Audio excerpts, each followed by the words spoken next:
A leitora Silvia Vada reclama da faixa de ônibus na rua Ascendino Reis e da falta de fiscalização da CT de veículos estacionados em local proibido na rua Pedro de Toledo. Ela diz que agora demora 20 minutos para fazer um trecho que demorava 4 minutos por causa dos corredores de ônibus. Uma outra leitora, chamada Luciana Santos Ribeiro, critica a implantação da faixa da Avenida 23 de Maio e ela critica porque ela considera o transporte público ainda de má qualidade, por isso que ela continua usando o veículo. Você acha que essas leitoras têm razão em reclamar? Qual o objetivo dos corredores nesses casos?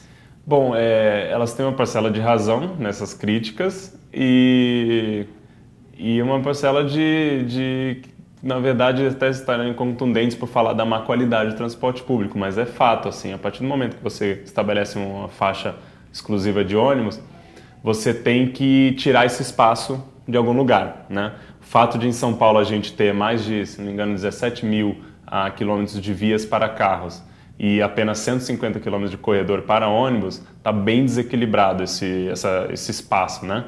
Então, o que a gente tem que fazer para a mobilidade urbana funcionar melhor ter um equilíbrio desse espaço. Não é que a gente está falando, não, vamos começar a restringir todo o espaço do carro, não vai ter mais lugar nenhum que você possa andar de carro. Não é isso, ele vai acabar sendo útil para muitas pessoas e tendo o seu espaço também. Mas o que precisamos fazer é equilibrar melhor. Então, nesses dois casos que foi citado, a faixa de ônibus vai ter essa função de priorizar um transporte público, um transporte mais sustentável, que é o transporte público coletivo, em detrimento de outro que é mais insustentável, que é o carro, por ter apenas uma taxa de quase 2 pessoas, menos de 2 pessoas, na verdade, por automóvel. E esse espaço, obviamente, que um transporte público transporta muito mais pessoas, né? E é esse que é a questão da mobilidade urbana. Você está falando de transporte de passageiros, de pessoas, e não de máquinas, né? Não de meios de transporte. Então, quando a gente fala em mobilidade urbana, é muito mais amplo do que você falar apenas em transporte, nessa situação.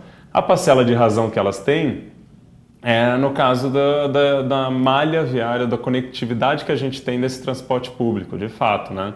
Não sei se é o caso delas, mas se elas gostariam de optar pelo transporte público, elas deveriam ter essa alternativa, né? E com fácil acesso e com o conforto.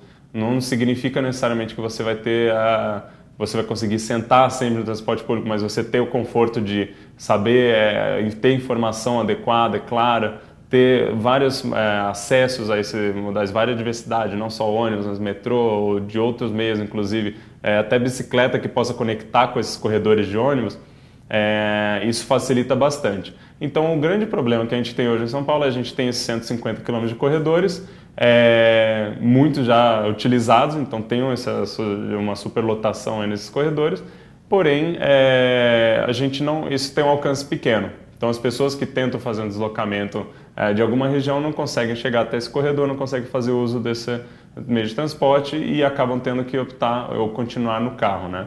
E também vai ser uma parcela aí de um momento, vai ter essa mudança aí de chave na cabeça da pessoa e falar, poxa, não tem jeito, se eu levava 4 minutos e agora eu levo 20 minutos, de fato eu acho que eu vou ter que começar a usar o transporte público. E aí que vem o nosso papel como cidadão de exigir um transporte público de mais qualidade. Outra leitora, Maria Lúcia Tavares, conta que trocou o seu carro pelo transporte público, pelo metrô. Só que ela reclama da superlotação, já na parada inglesa, às 6h30 da manhã.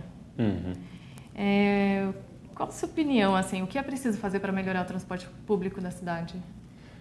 Bom, aí vem já um problema que tem a ver com isso que a gente estava falando agora, de que o acesso, ou as alternativas que ela tem vindo lá da Zona Norte, na Parada Inglesa, que é a segunda estação de metrô da linha azul, e já estando lotado, mostra que tem poucas alternativas, né?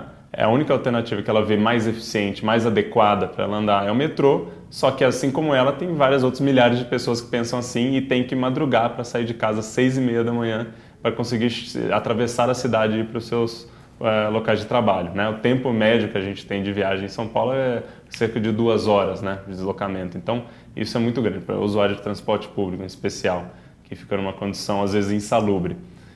Então, o primeiro ponto é que a questão da mobilidade urbana passa por uma diversidade dessas modais, né? Então, a gente tem que ter ali o acesso para metrô, mas também, e não é o único meio de transporte mais eficiente que a gente pode ter outras situações, como os próprios corredores de ônibus estão mostrando.